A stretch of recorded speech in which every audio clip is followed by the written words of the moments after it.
ही जयंती प्रबोधनाच्या माध्यमातून जयंती साजरी करण्यात आलेली आहे।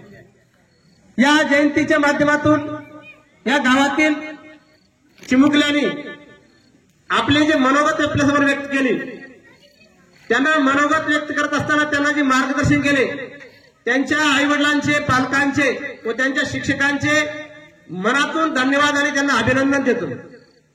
कारण त्यांनी लहानपणापासून विद्यार्थ्यांना कशा माध्यमातून प्रशिक्षण द्यायचं आहे तर ते देण्याचं काम त्या पालकांनी आणि त्यांच्या गुरुजन वर्गाने केलेलं आहे। या ठिकाणी या गावातील असणारे सर्व प्रतिष्ठित नागरिक, महिला मोठ्या संख्येने उपस्थित आहेत। मी तुम्हाला खरोखरच मनातून अभिनंदन देतो की आपण या ठिकाणी विश्वरत्न, भारतरत्न डॉक्टर बाबासाहेब आंबेडकर यांची जयंती आपण साजरी करत आहोत व या जयंतीच्या बॅनरवर आपण ज्या महापुरुषांचे फोटो लावलेले आहात त्यामध्ये आपण थोडं पाहिलं तर सर्वप्रथमतः गौतम बुद्ध, ज्यांनी या देशाला, या जगाला मानवतेचा संदेश दिला, शांतीचा संदेश दिला, असे महामानव गौतम बुद्ध।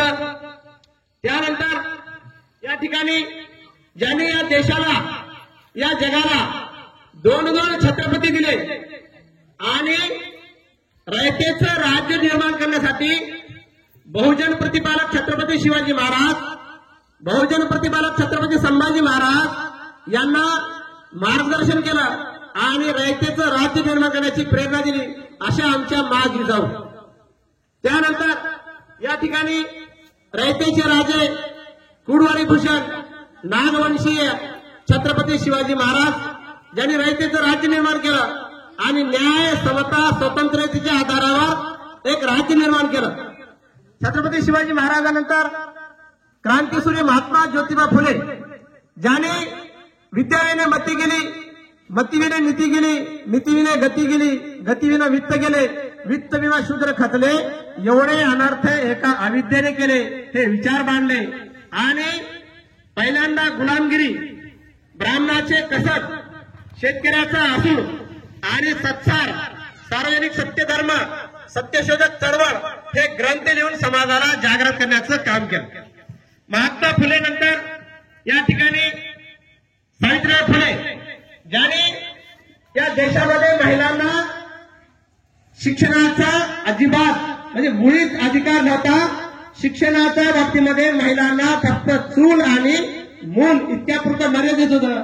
तर त्यावेळेस पुण्यामध्ये 1848ला पहिल्यांदा मुलींची शाळा काढली आणि या देशातील असणाऱ्या महिलांना शिक्षणाचा दर्जा देण्याचं काम केलं, अशा आमच्या माता सावित्रीबाई फुले। त्यानंतर राजश्री शाहू महाराज, ज्यांना आपण आरक्षणाचे जनक असं म्हणतो, राजश्री शाहू महाराजच्या बाबतीमध्ये विश्वरत्न डॉक्टर बाबासाहेब आंबेडकर यांनी सांगितलेलं आहे की राजश्री शाहू महाराजांची जयंती तुम्ही एखाद्या सणाप्रमाणे साजरी करा।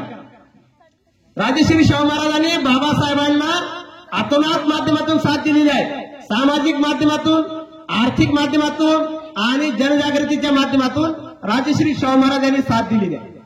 त्यानंतर अण्णाराव साठे, ज्याने आपल्या लेखनातून सांगितलेलं आहे, गुलामगिरीच्या चिखलात रुतून बसला काय आरावात, गुलामगिरीच्या चिखलात रुतून बसला काय आरावात, अंग झटकुनी निघ बाहेर, घे बिंदीवर धाव, जग बदल घालून निघाव, सांगून गेले मग भीमराव, सांगून गेले मग भीमराव।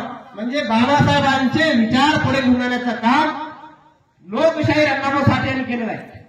त्यानंतर राष्ट्रसंत सेवालाल महाराज, ज्यांनी आम्हाला संदेश दिला, जाणजो छानजो पतच मानजो, म्हणजे जाणून घ्या, समजून घ्या आणि त्याच्यानंतर त्याच्यावर पडताळणी करा। म्हणजे जसं बाबासाहेबांनी आम्हाला शिका, संघटित व्हा आणि संघर्ष करा, हा संदेश पुढे घेऊन जाण्याचं काम राष्ट्रसंत सेवालाल महाराज यांनी केलं।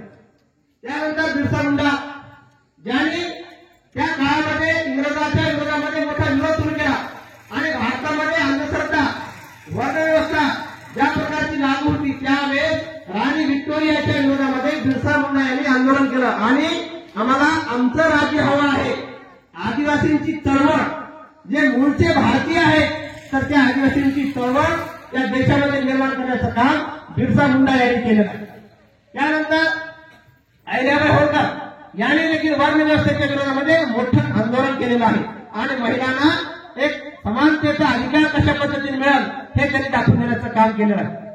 त्यानंतर राष्ट्रसंत गाडगे महाराजांच्या बाबतीमध्ये प्रत्येक गावागावामध्ये आपल्याला माहित आहे, ज्यांनी दिवसा रस्त्यावरचा कचरा साफ करायचा आणि रात्रीच्या वेळेस लोकांच्या मनामधील असणारी जी घाण आहे तर ती घाण प्रबोधनाच्या माध्यमातून, जागृतीच्या माध्यमातून साफ करण्याचं काम गाडगे बाबांनी या ठिकाणी केलेलं आहे. त्यानंतर ताराबाई शिंदे आहेत, त्यांनी 1880 मध्ये स्त्री पुरुष तुलना हा ग्रंथ लिहिला. तर या सर्व महापुरुषांचे या ठिकाणी या गावाच्या वतीने प्रबोधनाच्या माध्यमातून जयंती साजरी करण्यात येत आहे. आणि आज आपल्या या येळेगाव गावामध्ये विश्वरत्न, भारतरत्न डॉक्टर बाबासाहेब आंबेडकर यांची जयंती हे सर्व महापुरुषांच्या माध्यमातून साजरी करण्याचं काम हे खरोखरच खूप अभिनंदनीय आहे आणि कौतुकास्पद आहे. मी तुम्हाला सांगतो, आपल्या ठिकाणी आपण प्रत्येक गावागावामध्ये या महापुरुषांच्या जयंती आपण साजरा करतो. या जयंत्या साजऱ्या करत असताना आपण या महापुरुषांचा थोडंसं जर इतिहास जर पाहिलो तर या महापुरुषांनी आम्हाला कधी असं सांगितलेलं नाही की आमच्या नावाचा जय जयकार करा किंवा आमच्या नावाने तुम्ही जयघोष करा. हे आम्हाला या महापुरुषांनी आम्हाला कधीही सांगितलेलं नाही. मात्र आम्हाला एक संदेश दिलेला आहे. आम्ही गौतम बुद्धापासून अण्णाभाऊ साठेपर्यंत, फुले, शाहू, आंबेडकर, महात्मा बसवण्णा या सगळ्यांचे विचार जर आपण पाहिलो तर आम्हाला त्यांनी एक संदेश दिलेला आहे की आमच्या नावाचा जय जयकार करण्यापेक्षा, आम्हाला डोक्यावर घेऊन नाचण्यापेक्षा आम्हाला डोक्यामध्ये घ्या आणि आमचे जे अधुरे कार्य आहे तर ते अधुरे कार्य तुम्ही समाजांच्या तळागाळापर्यंत घेऊन जावा आणि त्यासाठी तुम्ही आपल्या प्राणांची देखील पर्वा करू नका, असं या महापुरुषांनी आम्हाला सांगितलेलं आहे. या ठिकाणी मी तुम्हाला आवर्जून सांगू इच्छितो, आज जरी बाबासाहेबांची जयंती असेल तर या महापुरुषांनी गौतम बुद्धापासून अण्णाभाऊ साठेपर्यंत या सर्व महापुरुषांचा इतिहास जर आपण पाहिला तर या महापुरुषांनी कधीही एका जातीचं किंवा एका धर्माचं काम केलेलं आहे असा इतिहास आम्हाला लक्षात येत नाही. कारण छत्रपती संभाजी महाराजांनी स्वतः सांगितलेलं आहे, छत्रपती शिवाजी महाराजांनी स्वतः सांगितलेलं आहे आणि 1956 मध्ये बाबासाहेबांनी स्वतः सांगितलेलं आहे की जो समाज आपला इतिहास जाणत नाही तो समाज कधीही इतिहास घडवू शकत नाही. मग या महापुरुषांचा इतिहास आपल्याला माहित असणे गरजेचं आहे. आपण का यांच्या नावाचा जयघोष करतो, आपण यांची जयंती का साजरी करतो, हा इतिहास आम्हाला माहित असणे गरजेचं आहे. कारण या महापुरुषांनी या देशामध्ये एका जातीचं आणि एका धर्माचं काम केलेलं आहे हे आम्हाला कधीही लक्षात येत नाही. या ठिकाणी आपण थोडंसं जर पाहिलो,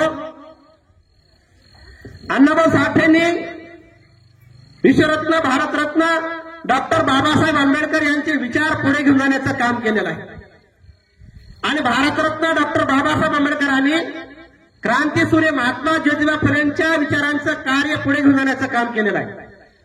त्याचं उदाहरण जर आपण पाहिलं, महात्मा ज्योतिबा फुलेंनी 1873 मध्ये सत्यशोधक चळवळ निर्माण केली आणि ज्या व्यक्तींना सिम्बॉल ऑफ नॉलेज ही पदवी मिळाली, जगातील सर्वात जास्त पदव्या भारतरत्न डॉक्टर बाबासाहेब आंबेडकरांना मिळाल्या. जगातील विद्वानापैकी एक विद्वान व्यक्ती म्हणून बाबासाहेबांच्या नावाचा गुणगौरव केला जातो. इतर देशामध्ये बाबासाहेबांचा इतिहास सांगितला जातो. त्या बाबासाहेबांनी सर्वात जास्त डिग्र्या घेणाऱ्या व्यक्तीने आपले गुरु जर कुणाला मानले असेल तर 7वी पास असणाऱ्या क्रांतीसूर्य महात्मा ज्योतिबा फुले यांना आपले गुरु मानलेले आहे. का? कारण महात्मा ज्योतिबा फुलेंनी आपल्या विचारांच्या माध्यमातून, आपल्या ज्या शिक्षणाच्या माध्यमातून, आपल्या जनजागृतीच्या माध्यमातून जो वारसा आहे तर तो वारसा पुढे घेऊन जाण्याचं काम केलेलं आहे. महात्मा ज्योतिबा फुलेंचे कार्य जर पाहिलं तर महात्मा ज्योतिबा फुले यांचे गुरु 3. महात्मा ज्योतिबा फुलेंनी छत्रपती शिवाजी महाराज यांना आपले गुरु मानलेले आहे आणि 1869 मध्ये क्रांतीसूर्य महात्मा ज्योतिबा फुलेंनी सर्वात पहिल्यांदा बहुजन प्रतिपादक कुडवाडी भूषण नागवंशीय छत्रपती शिवाजी महाराजांची पहिली जयंती 10 दिवसाची जयंती 1869 ला क्रांतीसूर्य महात्मा ज्योतिबा फुले यांनी साजरी केलेली आहे.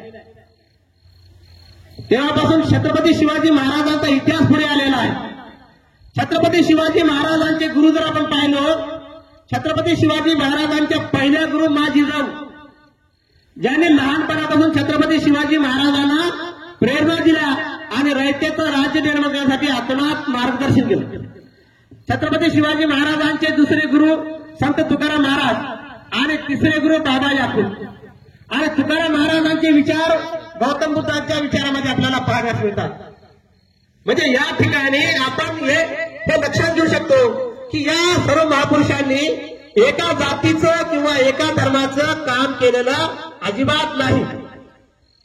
कारण मी सुरुवातीला मंचावर बोलताना सांगितलं, मंचावर आमचे मार्गदर्शक आमचे मामा दामू पाटील साहेब आहेत. त्यांना आम्ही लहानपणापासून पाहतो. त्यांनी मला लहानपणापासून ओळखतात. कारण मी तुमच्यासाठी काही नवीन नाही. माझं आजोळ देवणी आहे आणि मी लहानपणी आमचे जे मित्र अजित बेळकरे सर आहेत, आमचे बेळकरे मामा आहेत, त्यांच्या घरी माझं जाण्यानं राहत असत. मी देवणी येथील असणारे आमचे मामा इब्राहिम ताबू यांचा भाचा आहे. त्यामुळे गावातील लोकांना मी बऱ्याच जणांना मी परिचित आहे. मी या ठिकाणी तुमचं खरोखर अभिनंदन कशासाठी करतो, कारण या ठिकाणी एका जातीचे आणि एका धर्मांचे मुळीच लोक नाहीत. कारण आज समाजामध्ये काय झालेलं आहे, अण्णाभाऊ साठे म्हणलं की फक्त मातंगापुरते मर्यादित झालेले आहेत.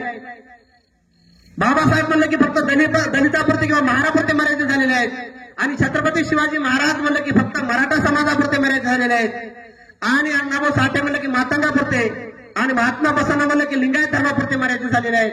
शहीद टिपू सुलतान रणपिलाले म्हणलं की फक्त मुस्लिमापुरते मर्यादित झालेले आहेत. तर ज्यांना त्यांना या जातीमध्ये धर्माधर्मामध्ये विभागण्याचं काम या व्यवस्थेच्या माध्यमातून केलेलं आहे. मात्र आपण त्यांचा थोडासा इतिहास तर या ठिकाणी जर पाहिला, जसं बऱ्याच चिमुकल्यांनी आपल्या बोलण्यामध्ये सांगितलं आहे, काही मुलींनी आपल्या बोलण्यामध्ये बहुजन प्रतिपालक, कुडवाडी भूषण, नागवंशी हे शब्द प्रयोग केलेले आहेत. तुम्हाला जर मी सांगितलं खरोखरच या प्रत्येक शब्दामध्ये एक इतिहास जोडलेला आहे. बहुजन प्रतिपालक या शब्दामध्ये इतिहास आहे, या प्रत्येक शब्दामध्ये इतिहास आहे. तर या महापुरुषांनी कोणत्या एका जातीसाठी काम केलेलं आम्हाला दिसत नाही किंवा एका धर्मासाठी काम केलेलं आम्हाला दिसत नाही. मग या महापुरुषांनी सगळ्या जातींच्या धर्मांच्या लोकांना एकत्रित करण्याचं काम केलेलं आहे. इंग्लंडमध्ये डॉक्टर बाबासाहेब आंबेडकरांना एक प्रश्न विचारला गेला की एवढं मोठं भारताचं तुम्ही संविधान लिहिलात, 395 कलमाचं संविधान लिहिलात, तर एवढं मोठं संविधान लिहित असताना तुम्हाला कोणत्या प्रकारच्या अडचणी आल्या असतील, कोणत्या प्रकारच्या तुम्हाला समस्या आल्या असतील. तर त्यावेळेस डॉक्टर बाबासाहेब आंबेडकर त्या पत्रकाराला सांगतात की माझ्या समोर क्रांतीसूर्य महात्मा ज्योतिबा फुलेंची सत्यशोधक चळवळ 1873 ची माझ्या समोर होती. कुडवाडी भूषण छत्रपती शिवाजी महाराजांचं रयतेचं राज्य माझ्या डोळ्यासमोर होतं आणि तेच मी संविधानामध्ये अनुकरण करण्याचं काम केलेलं आहे. बाबासाहेबांनी आम्हाला या देशाला काय दिलं, आम्ही याचा थोडासा इतिहास पाहिला. आपला जो समाज होता हजारो वर्षापासून गुलामीमध्ये होता. या देशामध्ये संविधानाच्या पूर्वी, राज्यघटना येण्याच्या पूर्वी या देशामध्ये खूप मोठ्या प्रमाणामध्ये वर्णव्यवस्था होती. या देशामध्ये वर्णव्यवस्था होती. वर्णव्यवस्था म्हणजे ब्राह्मण, क्षत्रिय, वैश्य आणि शूद्र हे 4 प्रकारची वर्ण असते. त्याला चातुर्वर्ण वर्णव्यवस्था असं म्हटलं जातं. बाबासाहेबांनी आम्हाला वर्णव्यवस्था 5 प्रकारची दाखवलेली आहे. म्हणजे ब्राह्मण, क्षत्रिय, वैश्य, शूद्र आणि त्याच्या खालचा 5वा वर्ग जो आहे तो म्हणजे अच्युत, ज्याला म्हणतात अतिशूद्र, त्याला म्हणतात अतिशूद्र. म्हणून बाबासाहेबांनी टचेबल अनटचेबल हा ग्रंथ लिहिलेला आहे. या देशामध्ये महिलांना समाजामध्ये मुळीच अधिकार नव्हता. या संविधानाच्या पूर्वी महिलांना समाजामध्ये फक्त चूल आणि मूल एवढाच अधिकार होता. तर तो कोणत्या कायद्यानुसार, वर्ण व्यवस्थेच्या कायद्यानुसार महिलांना अधिकार नव्हता. महिलांना शिकण्याचा अधिकार नव्हता, महिलांना बोलण्याचा अधिकार नव्हता, महिलांना प्रवास करण्याचा अधिकार नव्हता आणि महिलांना धनसंपत्ती जमा करण्याचा अधिकार नव्हता. त्यावेळेस या वर्णव्यवस्थेच्या माध्यमातून या देशामध्ये सतीप्रथा, बऱ्याच विद्यार्थिनींना आमचे पवार सर आहेत या ठिकाणी सती प्रथा हे सर्वांना माहित आहे, बऱ्याच जणांना माहित आहे. म्हणजे एखाद्या स्त्रीचा नवरा जर वारला तर जिवंतपणे त्या स्त्रीला त्याच्या चितेवर जिवंत जायचं आणि असं हजारो लाखो स्त्रियांना जाळलं गेलं. अशा प्रकारच्या व्यवस्था सती प्रथा होत्या. बालिका हत्या होती, बालविवाह होता आणि जरटकुमारी विवाह होता. जरटकुमारी विवाह म्हणजे 70 ते 75 वर्षाच्या म्हाताऱ्या व्यक्तीसोबत 15 ते 16 वर्षाच्या मुलीचं लग्न लावून द्यायचं, त्याला म्हणायचं जरटकुमारी विवाह. अशा प्रकारच्या प्रथा होत्या आणि हे सगळं या वर्णव्यवस्थेच्या माध्यमातून समाजाला गुलाम करून मानसिक गुलामी तयार करण्याचं काम या व्यवस्थेच्या माध्यमातून होतं. कुणी जर आपल्या मुलींना शिकवण्याचं जर धाडस केलं तर त्याला शिक्षा दिली जात असत. मनुस्मृतीचा कायदा होता, त्या कायद्यानुसार त्याला शिक्षा दिली जात असत. त्यावेळेस या सर्व व्यवस्था दूर करण्याचं काम या देशामध्ये पहिल्यांदा मा जिजाऊ त्यांनी या व्यवस्थेला हादरा दिला आणि त्यांनी सांगितलं की मी सती जाणार नाही. आणि म्हणून त्यांनी छत्रपती शिवाजी महाराजांना रयतेचं राज्य निर्माण करण्यासाठी प्रेरणा दिल्या, लहानपणापासून प्रेरणा दिल्या. छत्रपती शिवाजी महाराजांचे 2दा राज्याभिषेक झाला. ज्यावेळेस पहिल्या राज्याभिषेकाच्या वेळेस छत्रपती शिवाजी महाराजांचा राज्याभिषेक नाकारला गेला तर त्यावेळेस दुसऱ्यांदा छत्रपती शिवाजी महाराजांचा राज्याभिषेक पश्चिम बंगालहून गागाभट्टला बोलवलं गेलं आणि दुसरा राज्याभिषेक महाजिजाऊंनी करून घेतला. कारण त्यावेळेस राजा बनण्यासाठी राज्याभिषेक करणं गरजेचं होतं. तुमच्या मनामध्ये प्रश्न पडला असेल, कदाचित तुमच्या मनामध्ये प्रश्न पडला असेल, या ठिकाणी आम्ही डॉक्टर अत्तार सरांना बाबासाहेबांच्या जयंतीनिमित्त बोलवलं आहोत, बाबासाहेबांची जयंती या निमित्त प्रबोधन करण्यासाठी बोलवलं आहोत आणि सर्व महापुरुषांशी ते सांगत आहेत. हा गैरसमज आपण दूर करून घेऊया. कारण हे महापुरुष एका जातीचं आणि एका धर्माचं काम कधीही केलेलं नाहीत. या महापुरुषांनी एकमेकांच्या विचाराचा वारसा पुढे घेऊन आलेले आहेत. बाबासाहेबांचं जरी नाव घेतलं, अण्णाभाऊ साठेंचं जरी नाव घेतलं, महात्मा बसवण्यांचं जरी नाव घेतलं, शहीद टिपू सुलतान रेमतलाचं नाव घेतलं किंवा इतर महापुरुषांचं जरी नाव घेतलं तर या सर्व महापुरुषांमध्ये संविधानामध्ये सगळ्यांच्या बाबी या ठिकाणी नमूद केलेल्या आहेत. 14 तळ्याच्या सत्याग्रहामध्ये बाबासाहेबांनी आंदोलन करत असताना कोणता नारा दिला हे आपल्याला माहित असणे गरजेचं आहे. 14 तळ्याचा सत्याग्रह करत असताना बाबासाहेबांनी जय जिजाऊ जय शिवाजी हा नारा दिलेला आहे. इंग्लंडमध्ये बाबासाहेबांनी छत्रपती शिवाजी महाराजांच्या नावाचा जयघोष केलेला आहे. याचा संदर्भ जर आपल्याला पाहिजे असेल तर बाबासाहेबांनी जे ग्रंथ लिहिला who were the Shudras,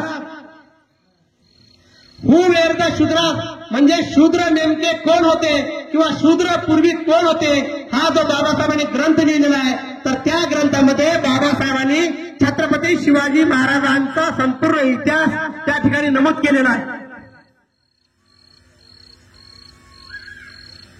Chhatrapati Shivaji महाराजांच्या प्रेरणा आपल्या डोळ्यासमोर ठेवलेल्या आहेत.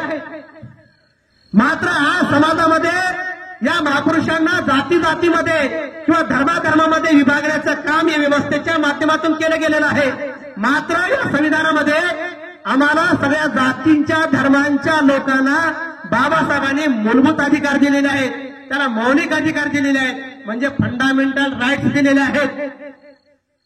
या देशामध्ये 6,643 जातीचे लोक आहेत. एससी मध्ये 1740 जाती आहेत. एसटी मध्ये शेड्यूल ट्राईब मध्ये 750 जाती आहेत आणि ओबीसी मध्ये 3,443 जाती आहेत. आणि समानतेला मानणारे 7 धर्म आहेत. पहिला धर्म म्हणतो आपण जैन धर्म, बुद्धिस्ट धर्म, लिंगायत धर्म, इस्लाम धर्म, ख्रिश्चन धर्म, शीख धर्म, शिव धर्म. या सगळ्या धर्मांचा आणि सगळ्या जातींच्या लोकांचा जर विचार केला तर आपण सगळ्यांना माहित आहे की कोणताही समाज, कोणताही धर्म किंवा कोणताही व्यक्ती असं म्हणू शकत नाही की या संविधानामध्ये आम्हाला बाबासाहेबांनी काही अधिकार दिलेले नाहीत, असं कुणी म्हणू शकत नाही. 395 कलमाचं संविधान, जगातील सर्वात मोठं संविधान हे बाबासाहेबांनी लिहिलं आहे आणि तुम्हाला आणि आम्हाला मूलभूत अधिकार दिलेले आहेत.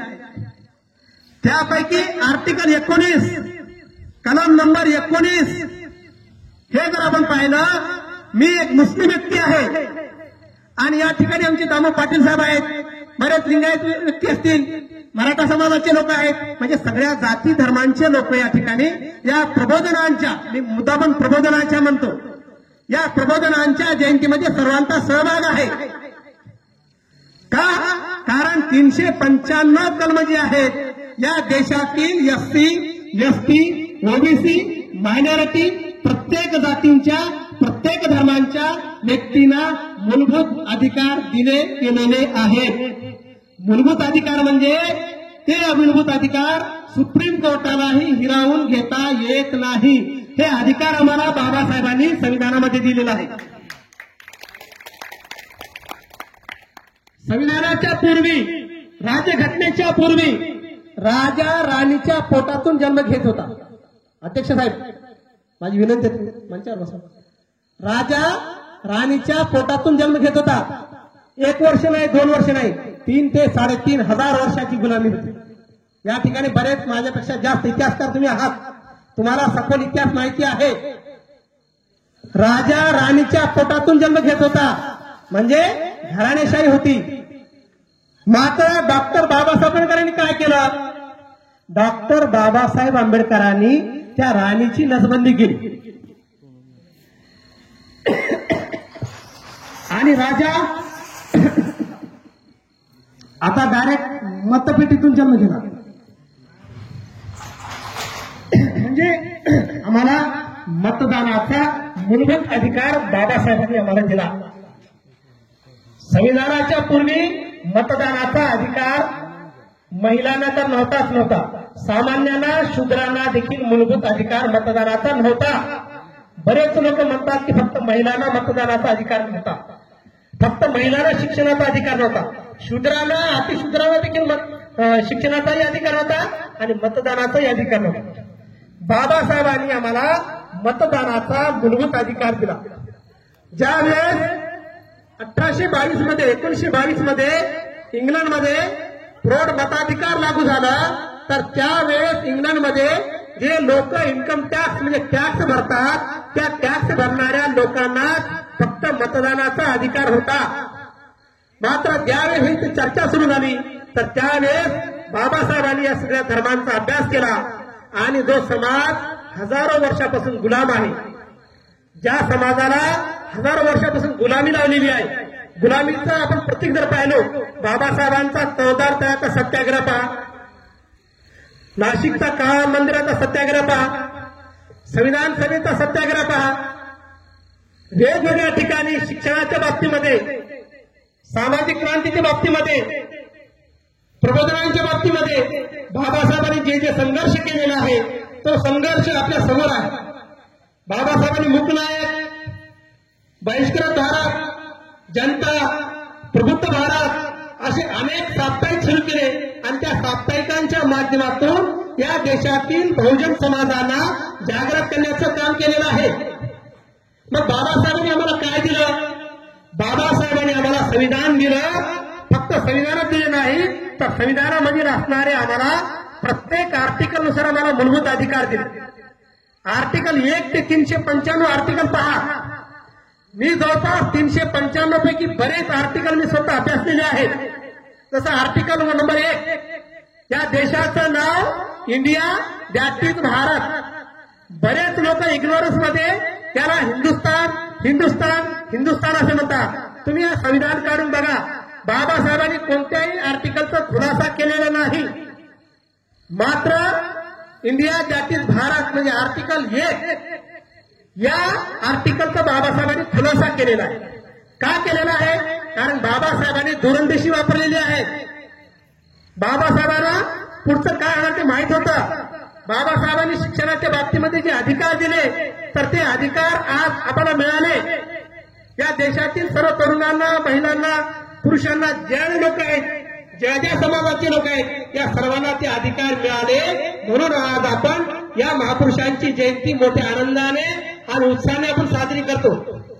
बाबासाहेबांनी आपल्या ग्रंथामध्ये सांगितलेलं आहे की समाजाला फक्त शैक्षणिक जागृती महत्वाची नाही, तर समाजाला मानसिक जागृती महत्वाची आहे.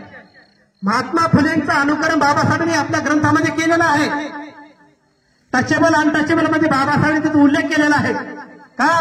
कारण महात्मा फुलेंनी सांगितलं, या देशाची मूळ समस्या जर गरिबी राहिली असती तर महात्मा फुलेंनी पहिला जो ग्रंथ लिहिला गुलामगिरी, तर त्या गुलामगिरीच्या ऐवजी महात्मा फुले गरिबीवर ग्रंथ लिहिले असते. पाटील साहेब, महात्मा फुलेंनी गरिबीवर एकही ग्रंथ लिहिलेला नाही, किंवा गरिबी आमच्या देशातील लोकांची समस्या आहे असं कधीही महात्मा फुलेंनी सांगितलेलं नाही.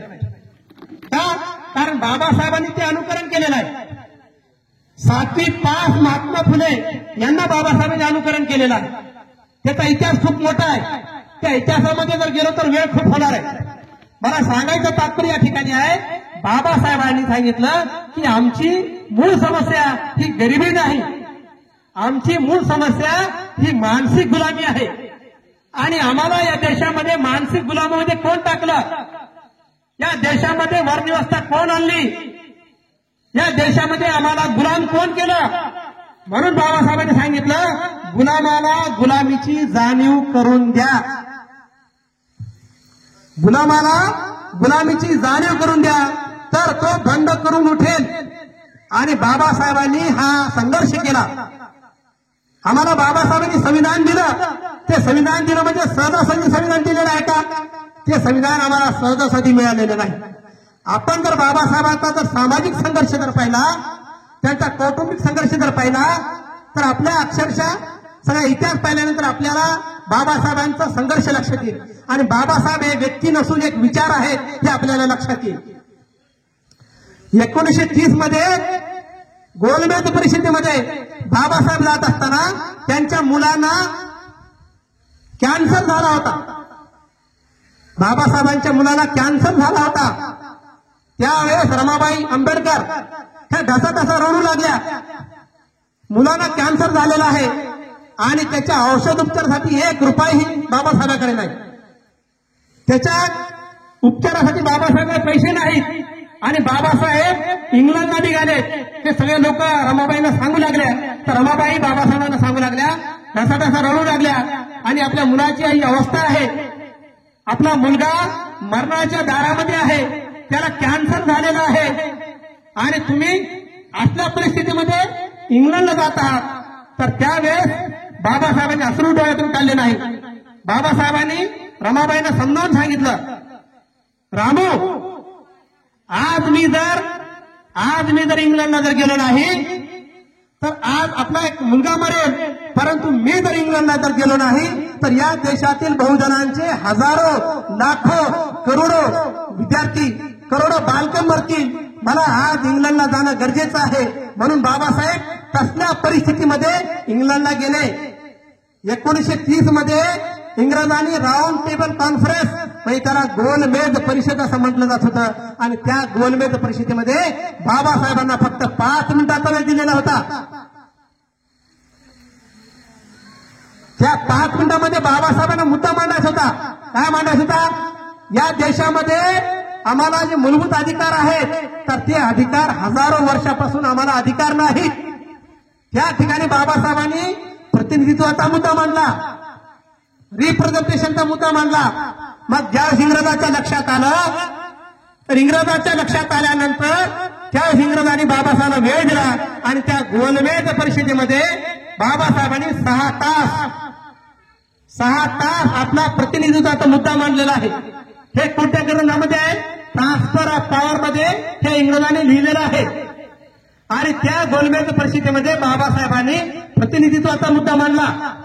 त्याच्यानंतर 1930, 31 आणि 32 या 3 वर्षामध्ये 3 गोलमेज परिषदा झाल्या. आणि बाबासाहेबांनी आम्हाला त्या ठिकाणी प्रतिनिधित्व मांडण्यात गेलं. मग 17 सप्टेंबर 1932 पुणे करार लागू झाला. पुणे कराराच्या बाबतीमध्ये गांधीजी आणि बाबासाहेबांमध्ये मतभेद होते. शेवटच्या क्षणापर्यंत मतभेद होते, पण मनभेद नव्हते. तर त्यावेळेस या पुणे करार लागू झाला 17 सप्टेंबर 1932 मध्ये. आणि त्यावेळेस बाबासाहेबांनी पुणे करारावर स्वाक्षरी केली. त्या कालावधीमध्ये बाबासाहेबांचा जो संघर्ष होता तो संघर्ष आपण समजून घेणे गरजेचं आहे. म्हणजे सहजासहजी आम्हाला संविधान किंवा हे मूलभूत अधिकार आम्हाला सहजासहजी मिळालेले नाहीत. बाबासाहेबांना मोठा संघर्ष करावा लागला. सांगायला साहित्य साहित्यामध्ये 2 वर्ष 11 महिने 17 दिवसाचा कालावधी आहे, पुस्तकामध्ये आहे. परंतु खरा कालावधी अध्यक्ष साहेब त्या ठिकाणी 5.5 वर्षाचा आहे. 5.5 वर्षाचा कालावधी आहे. ज्यावेळेस या संविधानाच्या माध्यमातून बाबासाहेबांनी हा अधिकार मिळवला तर त्यावेळेस बाबासाहेबांसोबत असणारे नानकचंद हे बाबासाहेबांचे पाहू लागले आणि बाबासाहेब पार्लमेंटमधून ज्यावेळेस बाहेर येत होते, बाहेर येत असताना बाबासाहेब कधी हसू लागले आणि कधी बाबासाहेब रडू लागले. पहिल्यांदा बाबासाहेबांच्या डोळ्यातून पाणी येत असताना त्यांचा जो सहकारी होता नानकचंद हा बाबासाहेब पाहू लागला. कारण रात्रभर बाबासाहेबांनी ते संविधानाचं कार्य पूर्ण केलेलं होतं आणि ज्यावेळेस संविधानाचा अधिकार मिळाला, संविधान लागू झालं, तर त्यावेळेस संसदेमधून बाहेर असताना बाबासाहेब कधी हसू लागले आणि कधी कधी त्यांच्या डोळ्यातून पाणी येऊ लागलं. नानकचंद हल्लं नाही, त्यांना राहिलं नाही आणि हळूच बाबासाहेबांच्या बाजूला गेला. नानकचंद म्हणायला लागला, बाबासाहेब मी पहिल्यांदा तुम्हाला रडताना पाहत आहे आणि कधी कधी तुम्ही हसता आणि कधी कधी तुम्ही रडता. तर त्यावेळेस बाबासाहेब हळूच सांगू लागले की मी आज प्रसन्न आहे आणि दुःखी आहे. का? त्याचं कारण तुम्हाला सांगण्यासाठी मी या ठिकाणी वेगामध्ये आलेलो. बाबासाहेबांचा संदेश काय होता तर तो संदेश मी तुम्हाला सांगण्यासाठी आलेलो. का सांगतोय? कारण मी बाबासाहेबांचा भक्त नाही आणि या वेगामध्ये असणारे सर्व जयंतीचे जे पदाधिकारी आहेत, ज्या महिला आहेत, जे पुरुष मंडळी आहेत, हे सगळे जे आपण आहेत, आपण बाबासाहेबांचे, शिवाजी महाराजांचे किंवा संभाजी महाराजांचे, महात्मा फुलेंचे, अण्णाभाऊ साठेंचे, टिपू सुलतान यांचे किंवा गौतम बुद्धाचे किंवा सर्व महापुरुषांचे आपण भक्त नाहीत. आपण या महापुरुषांचे अनुयायी आहात. हे आम्हाला बाबासाहेबांनी सांगितलेलं आहे. आमच्या विचाराचा वारसा तुम्ही पुढे घेऊन जावा, त्यासाठी तुम्ही प्राणांची देखील पर्वा करू नका. तर ते बाबासाहेबांनी आम्हाला काय संदेश दिलेला आहे ते सांगण्यासाठी मी या ठिकाणी आलेलो. त्यावेळेस बाबासाहेब रडत सांगू लागले नानकचंदा की आज मला दुःख आणि सुख या 2 बाजू काय आहेत. तर त्यावेळेस बाबासाहेब सांगू लागले, मी या देशाला हजारो वर्षाची जी गुलामी होती, महिलांची जी गुलामी होती, या देशातील बहुजनांची जी गुलामी होती, हजारो वर्षाची गुलामी होती, तर ती गुलामी या संविधानाच्या माध्यमातून या देशातील लोकांना मी संविधान मिळवून दिलेलं आहे, त्यांना मूलभूत अधिकार मी मिळवून दिलेला आहे, याचा मला खूप सुख आणि समाधान होत आहे. दुसरी बाजू मात्र हे जे संविधान, हे जे मूलभूत अधिकार मी या लोकांना, या समाजांना, माझ्या सर्व लोकांना जे मिळवून दिलेलं आहे, तर ते अधिकार ते अबाधित राहतील किंवा ठेवतील की न ठेवतील याची मला खूप मोठी चिंता होत आहे आणि त्यामुळे मला रात्रभर झोप येत नाही. माझा समाज म्हणजे त्या ठिकाणी बाबासाहेबांनी दलितापुरतं अजिबात म्हटलेलं नाही. या देशातील असणाऱ्या सर्व जाती धर्मांच्या लोकांना बाबासाहेबांनी माझा समाज म्हटलेला आहे. बाबासाहेबांनी तुम्ही इतिहास काढून बघा, दलित शब्द कधी वापरलेला नाही, संविधानिक शब्द नाही. बाबासाहेबांनी त्याला SC शेड्यूल कास्ट हा शब्द दिलेला आहे. बाबासाहेब म्हणू लागले, मी ज्या संघर्षाने, माझ्या घरचा सगळा संघर्ष, इतका मोठा संघर्ष, मी एवढा मोठा संघर्ष माझं संपूर्ण आयुष्य पणाला लावलं आणि हा जो संविधान मिळून दिलेला आहे, तर ते संविधान माझा समाज, माझे लोक अबाधित ठेवतील, त्या संविधानाची रक्षा करतील का ना करतील. कमीत कमी त्यांनी वारसा जर पुढे घेऊन गेला नाही तर कमीत कमी जे अधिकार मिळून दिलेले आहे तर ते अधिकार तर कमीत कमी कायम ठेवतील का न ठेवेल याची मला चिंता होत आहे. म्हणून मला रात्रभर झोप येत नाही आणि म्हणून माझ्या डोळ्यातून अश्रू निघत आहे. आमचे लोक म्हणतात, बऱ्याच गावामध्ये लोक म्हणतात, बाबासाहेबांची जयंती आली की गाणे लावतात, माझ्या भीमाचा लय मजबूत किल्ला, तुम्ही कितीही करा हल्ला, हे चालू आहे गाणं. भीमा कोरेगावर गाणे आहेत, भीमा कोरेगावचा इतिहास खूप मोठा आहे, ते मी आता सांगणार नाही. हे गाणे लावतात आणि डीजेच्या माध्यमातून जयंती साजरी करतात. आणि जे लोक आम्हाला म्हणत आहेत, आम्हाला सांगतात की बाबासाहेबांचं लिहिलेलं जे संविधान आहे ते संविधान कायम राहील, त्या संविधानाला जर कोणी हात लावला तर त्याची आम्ही हात कलम करू असं म्हणत होतं. आमदार लोक, खासदार लोक म्हणतात 9 ऑगस्ट 2018ला दिल्लीच्या जंतर मंतर मैदानावर संविधान जाळलं गेलं. डबल सांगतो, 9 ऑगस्ट 2018ला दिल्लीच्या जंतर मंतर मैदानामध्ये संविधान जाळलं गेलं. तर त्यावेळेस पार्लमेंटमध्ये किती आमदारांनी, किती खासदारांनी, किती मंत्र्यांनी या बाबींचा विरोध केला. ज्या आमदारांनी, ज्या खासदारांनी विरोध केला त्यांचं आम्ही स्वागत करूया. आम्हाला त्याचा अभिमान आहे. त्या मंत्र्यांनी केलं असेल त्याचा आम्हाला अभिमान आहे.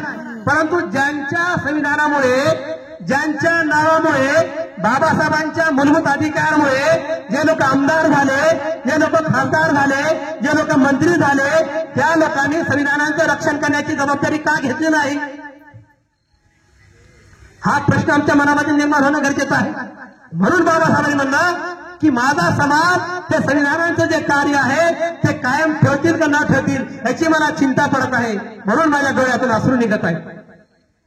1956च्या काळामध्ये बाबासाहेबांनी सांगितलं, 1956च्या भाषणामध्ये बाबासाहेबांनी सांगितलं या देशातील असणाऱ्या लोकांना मी शिक्षण करण्याचं काम केलेलं आहे, साक्षर करण्याचं काम केलेलं आहे. परंतु हा समाज साक्षरतेबरोबर जागृत होणे गरजेचं आहे. कारण साक्षर होणे हे महत्वाचं नाही, जागृत होणे हे महत्वाचं आहे. म्हणून हा समाज जर जागृत झाला तर आमच्या समाजाला आमचे जे मूलभूत अधिकार आहेत तर ते मूलभूत अधिकार आमच्या लोकांना लक्षात येतील. आज या ठिकाणी आमच्या माय भगिनी बऱ्याच मोठ्या प्रमाणात आहेत. त्यांनी आपल्या लेकराला खूप मोठ्या पद्धतीनं शिक्षणाचं महत्व समजून दिलेलं आहे. काही विद्यार्थ्यांनी भाषणं केलेली आहेत, चिमुकल्यांनी भाषणे केलेली आहेत, मंचावर येऊन 2 शब्द म्हणण्याचं काम केलेलं आहे. हे त्यांच्या पुढे असणारे एक आव्हान आहे. कारण आमचा समाज हा शिक्षणाच्या बाबतीमध्ये जागृत होणं गरजेचं आहे. शिक्षणाचं महत्व काय आहे आम्हाला कळावं लागेल. शिक्षणामुळे आमच्या लोकांना काय मिळणार आहे आम्हाला कळावं लागेल. आपण बाबासाहेबांच्या वडिलांचा जर इतिहास पाहिला त्यामध्ये तर त्यावेळी बाबासाहेबांची ज्या परीक्षा होती तर त्यावेळेस बाबासाहेब परीक्षेला जात असताना, जेवण करत असताना, बाबासाहेब जेवण करत असताना त्यांनी आपल्या वडिलांना म्हटलं की बाबा तुम्ही पण माझ्यासोबत जेवण करा. तर त्यावेळेस वडील म्हणू लागले तुम्ही जेवा, मी नंतर जेवतो. पुन्हा दुसऱ्या दिवशी पेपर होता, त्या दिवशी पण बाबासाहेब असं म्हणू लागले की बाबा तुम्ही पण माझ्यासोबत जेवण करा. तर त्यावेळेस वडील म्हणू लागले की तुम्ही जेवण करा, मी नंतर जेवण करतो. तिसऱ्या दिवशी हाच प्रकार घडला. मी थोडं संक्षिप्त मध्ये सांगत आहे. तर तिसऱ्या दिवशी बाबासाहेब वडिलांना म्हणू लागले की बाबा तुम्ही माझ्यासोबत जेवण करा. बाबासाहेबांचे वडील त्यावेळेस म्हणू लागले तुम्ही जेवण करा, मी नंतर जेवण करतो. मग बाबासाहेबांच्या लक्षात आलं आणि बाबासाहेबांनी दुर्डीमध्ये पण पाहिजे. दुर्डीमध्ये एकही भाकर नाही, दुर्डीमध्ये जेवण करण्यासाठी काही नाही. तर त्यावेळेस बाबासाहेबांच्या वडिलांना विचारलं गेलं, बाबासाहेब परीक्षेला गेल्यानंतर विचारलं गेलं की तुम्ही बाबासाहेबांच्या बाबतीमध्ये काय विचार करता. तर त्यावेळेस बाबासाहेबांचे वडील म्हणू लागले की मी जो संघर्ष केलेला आहे तर तो संघर्ष माझ्या मुलांच्या वतीने, माझ्या मुलांच्या वतीने हा इतका मोठा संघर्ष तो संपवण्याच्या माध्यमातून प्रयत्न करेल. आणि तो फक्त या व्यवस्थेलाच नव्हे, या देशालाच नव्हे तर जगामध्ये एक मोठं नाव त्याचं होईल आणि या देशाला एक मोठ्या गुलामीतून बाहेर काढण्यासाठी एक मोठं कार्य करेल. म्हणून मी हा संघर्ष करत आहे. साधा सुद्धा संघर्ष केलेला नाही. बाबासाहेबांच्या जीवनाचा संघर्ष जर आपण पाहिला तर ते आपल्याला लक्षात येईल की त्यांचा संघर्ष किती मोठा आहे. आयुष्यामध्ये बाबासाहेबांना पोट भरून जेवता आलं नाही. बाबासाहेबांना सगळ्या पदव्या मिळाल्या. एक चांगल्या पद्धतीने उद्योजक बनले असते. त्यांना मंत्रिपदाची ऑफर आलेली होती आणि ते कायदे मंत्री देखील झाले होते. परंतु ओबीसी समाजासाठी आणि बहुजन समाजासाठी हक्क मिळवून देण्यासाठी बाबासाहेबांनी कायदे मंत्री पदाला त्यांनी बाबासाहेबांनी लाच मारली आणि हे अधिकार त्यांनी मिळवून दिलं. मग आम्हाला बाबासाहेबांनी काय दिलं? आम्हाला फक्त 22 प्रतिज्ञा माहित आहेत. त्या पण प्रतिज्ञाचं पालन नाही. बऱ्याच समाजांचे लोक प्रतिज्ञाचं पालन करतात. जे करतात त्यांची चांगली गोष्ट आहे. 22 प्रतिज्ञा बाबासाहेबांनी आम्हाला केलेल्या आहेत. त्या 22 प्रतिज्ञा आम्ही किती आमच्या जीवनामध्ये आणतो, आमच्या जीवनामध्ये आम्ही त्याचं अनुकरण करतो हे आम्ही समजून घेणं गरजेचं आहे. त्या प्रतिज्ञाचं जर आम्ही पालन केलं तर खरोखरच आम्हाला बाबासाहेब काय होते आणि ते एका जातीचे होते का, एका धर्माचे होते का हे आम्हाला लक्षात येईल. मित्रांनो, आज देशामध्ये आम्हाला संविधानाच्या माध्यमातून अधिकार दिलेला आहे, मात्र या देशामध्ये वाद निर्माण करण्याचा प्रयत्न चालू आहे. गटागटामध्ये समूहामध्ये वाद निर्माण करण्याचा प्रश्न चालू आहे आणि काही मीडियांच्या माध्यमातून या देशामध्ये या देशाची मूळ समस्या हिंदू मुस्लिमची समस्या आहे असं दाखवण्याचं काम केलेलं आहे. हिंदू मुस्लिमची समस्या दाखवण्याचं काम केलेलं आहे. परंतु बाबासाहेबांनी आपल्या ग्रंथामध्ये सांगितलेलं आहे या देशामध्ये वर्णव्यवस्था ही मुसलमानांनी आणलेली नाही. महिलांना दास करण्याची प्रथा मुसलमानांनी आणलेली नाही. उच्च निश्चिता ही मुसलमानांनी आणलेली नाही. शूद्र आणि अतिशूद्र हे मुसलमानही या देशामध्ये आणलेलं नाही. या देशामध्ये मूलभूत अधिकार देण्याचं काम या मूळ निवासी मुसलमानांनी आणि या बहुजनांनी केलेलं आहे. बाबासाहेबांनी आपल्या ग्रंथामध्ये सांगितलेलं आहे ज्यावेळेस आमच्या समाजाला मूलभूत अधिकारापासून रोखलं गेलं होतं तर त्यावेळेस या देशातील बहुजन समाजाने आणि मुस्लिमांनी मला आतोनात माध्यमातून साथ दिलेली आहे. हे माझ्या मनाचं म्हणत नाही, हे बाबासाहेबांचं स्वतःचं म्हणणं आहे. हे जर आपल्याला उदाहरणामध्ये जर पाहायचं असेल 1930 मध्ये बाबासाहेबांना मौलाना शौकत अली, मोहम्मद जव्हर अली, हसरत मोहानी याने बाबासाहेबांनी इंग्लंडमध्ये गोलमेज परिषदेमध्ये लिखित स्वरूपामध्ये साथ देण्याचं काम केलेलं आहे. संविधान सभेमध्ये जात असताना बाबासाहेबांना रोखलं गेलं व्यवस्थेच्या माध्यमातून. त्यावेळेस पश्चिम बंगालमधून मुसलमानांनी बाबासाहेबांना निवडून दिलं. हे बाबासाहेबांनी स्वतः सांगितलं. पश्चिम बंगालमधून बाबासाहेबांना निवडून दिलं आणि म्हणून बाबासाहेब संविधान सभेवर गेले. काळा मंदिराचा सत्याग्रहामध्ये मुसलमानांनी बाबासाहेबांना साथ दिलेली आहे. चौदार तळ्याचा सत्याग्रह जर पाहिला तर तो चौदार तळ्याचा सत्याग्रह आपण सहजासहजी पाहू शकत नाही. इतकी भयंकर परिस्थिती होती त्यावेळेस. त्या काळामध्ये सामान्य लोकांना, अतिशूद्रांना त्या चौदार तळ्याचं पाणी पिण्याचं तर सोडाच, त्या ठिकाणी या अतिशूद्रांना पाणी पिण्यापासून तर दूरच राहिला, त्या ठिकाणी जाण्याचा देखील अधिकार नव्हता. त्या चौदार तळ्याचा सत्याग्रह करण्यासाठी बाबासाहेबांना गफ्फार मुन्शी बेग, फतेह खान यांनी त्यांना साथ दिलेली आहे. हे बाबासाहेबांनी सांगितलेलं आहे आणि म्हणून बाबासाहेबांनी आपल्या महापुरुषांचा विचारांचा वारसा पुढे घेऊन जाण्याचं काम केलेलं आहे. आणि पहिल्यांदा बाबासाहेबांनी 25 डिसेंबर 1927 मध्ये पहिल्यांदा बाबासाहेबांनी छत्रपती शिवाजी महाराजांचा वारसा पुढे घेऊन जाण्याचं काम केलं आहे आणि रायगडाच्या पायथ्याशी जाऊन त्या ठिकाणी बाबासाहेबांनी मनुस्मृतीचं दहन केलेलं आहे. त्यावेळी बाबासाहेब छत्रपती शिवाजी महाराज की जय असं तीनदा म्हणलेलं आहे. ज्यावेळी पत्रकारांनी त्यांना विचारलं गेलं की बाबासाहेब तुम्ही या ठिकाणी मनुस्मृती का जावी, तर त्यावेळेस पाटील साहेब बाबासाहेब म्हणतात ज्या मनुस्मृतीनं माझ्या राजाला शूद्र म्हणून त्यांचा राज्याभिषेक नाकारलेला होता, त्या राज्याभिषेक नाकारला गेला त्याचा बदला मी आज मनुस्मृती 25 डिसेंबर 1927 ला रायगडाच्या पायथ्याशी मनुस्मृती जाऊन त्याचा बदला घेतलेला आहे. आज इतिहासामध्ये बदल केला जात आहे. इतिहासामध्ये चुकीचे इतिहास सांगितला जात आहे. बरेच लोक म्हणत आहेत छत्रपती शिवाजी महाराजांचा चुकीचा इतिहास सांगितला जात आहे, महात्मा फुलेंचा चुकीचा इतिहास सांगितला जात आहे, बाबासाहेबांचा चुकीचा इतिहास सांगितला जात आहे आणि समाजाला 2 गटामध्ये विभागण्याचं काम केलं जात आहे. छत्रपती शिवाजी महाराज फक्त मुस्लिमांची विरोधी होते असं दाखवलं जात आहे. परंतु थोडंसं जर पाहिलं छत्रपती शिवाजी महाराजांच्या काळामध्ये 18 पगड जातीचे लोक होते.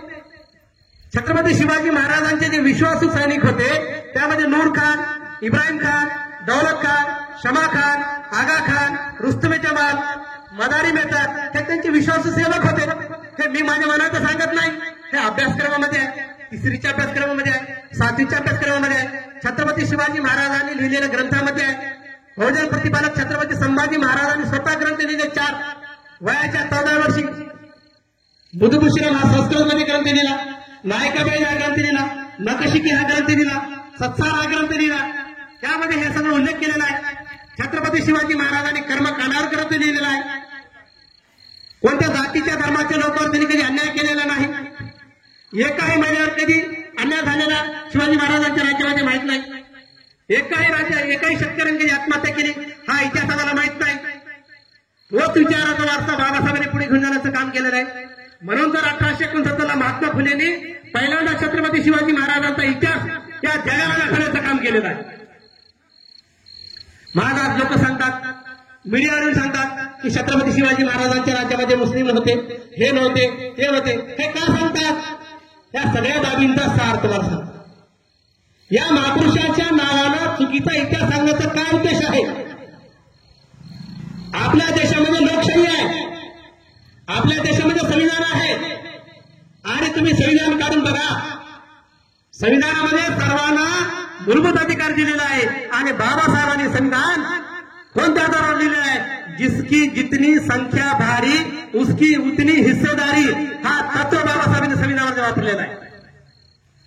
आज महाराष्ट्रामध्ये मान्य आदरणीय जरांगे पाटील साहेबांच्या वतीने कितीतरी मोर्चे काढले गेले, 58 मोर्चे काढले गेले, मराठा आरक्षणाच्या वतीने मोर्चे काढले गेले, धनगर समाजाने मोर्चे काढले, मुस्लिम समाजाने मोर्चे काढले, लिंगायत समाजाने मोर्चे काढले, ज्यांनी त्यांनी मोर्चे काढले. संविधानामध्ये काय दिलेलं आहे? जिसकी जितनी संख्या भारी उसकी उतनी हिस्सेदारी. या सगळ्या भाषणाचा, माझ्या व्याख्यानांचा मी सार सांगत आहे. मी का व्याख्यान करण्यासाठी आलेलो नाही, मी तुमच्याशी हितगुज करण्यासाठी आलेलो. बाबासाहेबांनी सांगितलं, जिसकी जितनी संख्या भारी उसकी उतनी हिस्सेदारी. म्हणजे महाराष्ट्रामध्ये 35% मराठा समाज आहे. ज्यांची जेवढी संख्या आहे, ज्यांची जेवढी हिस्सेदारी आहे, पाटील साहेब, त्यांच्या हिस्सेदारीप्रमाणे त्यांना प्रतिनिधित्व मिळायला पाहिजे. हा संविधानाचा मूलभूत अधिकार आहे. हे आमच्या बहुजनांच्या लोकांच्या लक्षात येत नाही, आणि हे आम्हाला कोणी दाखवण्याचं कामही करत नाही. काय इतिहास चुकीचा सांगितला जात आहे? का मुसलमानांना टार्गेट करण्याचं काम केलं जात आहे? या महापुरुषांनी तर सांगितलेलं आहे, तुम्ही इतिहास काढून बघा. गौतम बुद्धापासून अण्णाभाऊ साठेपर्यंत मी प्रत्येक महापुरुषाचा इतिहास तुम्हाला सांगू शकतो. या महापुरुषांनी सांगितलेलं आहे, आम्हाला अधिकार दिले जात नसताना या देशातील मुसलमानांनी आम्हाला अतोनात माध्यमातून साथ दिलेली आहे. छत्रपती शिवाजी महाराजांनी सांगितलेलं आहे, लिखित केलेलं आहे. त्याचं उदाहरण जर पाहिलं, छत्रपती शिवाजी महाराजांच्या 212 बकरी आहेत. अध्यक्ष साहेब, सरपंच ताई, 212 बकरी आहेत. बकरी छत्रपती शिवाजी महाराजांच्या 212 बकरीमध्ये मस्जिदीचा उल्लेख आहे. ज्या ज्या ठिकाणी छत्रपती शिवाजी महाराजांनी किल्ले बांधले, त्या त्या ठिकाणी मस्जिद बांधण्याचं काम केलेलं आहे. आणि छत्रपती शिवाजी महाराजांनी सांगितलेलं आहे, कुराण हा कोणी मानवाने लिहिलेला ग्रंथ नाही, कुराण हा आसमानी ग्रंथ आहे. हा छत्रपती शिवाजी महाराजांनी स्वतः सांगितलेला आहे. माझ्या माळ्यांना मंदिर बांधलेलं आहे, तर माझ्या मुस्लिम माळ्यांना नमाज अदा करण्यासाठी मस्जिद बांधा. जगदेश्वराच्या बाजूला मस्जिद बांधण्याचं काम छत्रपती शिवाजी महाराजांच्या आदेशानुसार केलेलं आहे. राजश्री शाहू महाराजांनी कुराणाचं भाषांतर करण्यासाठी त्यावेळेस 1922च्या कालावधीमध्ये 25,000ची देणगी दिलेली आहे. का सांगतो मी हे? कारण आमच्या लोकांना या जाती म्हणजे धर्माधर्मामध्ये बाबासाहेबांचं नाव सांगितलं जातं, महापुरुषाचं नाव सांगितलं जातं, आणि त्यांना मध्ये मतभेद निर्माण केले जातात. त्याचं मूळ कारण काय आहे? जिसकी जितनी संख्या भारी उसकी उतनी हिस्सेदारी. म्हणजे देशाचे 4 आधारस्तंभ आहेत. देशाचे 4 आधारस्तंभ आहेत. आता हे डेक्स आहेत, 1, 2, 3, 4, हे 4 आधारस्तंभ आहेत. तसं प्रत्येक देशाचे 4 आधारस्तंभ असतात. कार्यपालिका, IAS, IPS, IRS, विधायिका 545 खासदार आहेत. न्यायपालिका, हायकोर्ट आहे, सुप्रीम कोर्ट आहे, खंडपीठ आहे, आणि मीडिया. हे 4 देशाचे आधारस्तंभ आहेत. हे 4 देशाचे आधारस्तंभ आहेत. तुम्ही इतिहास काढून बघा. हे कार्यपालिका, विधायिका, न्यायपालिका आणि मीडियावर आमच्या बहुजन समाजाचा कब्जा नाही, आमच्या बहुजन समाजाचं प्रतिनिधित्व नाही. आमचे मराठा समाजाचे, धनगर समाजाचे, लिंगायत समाजाचे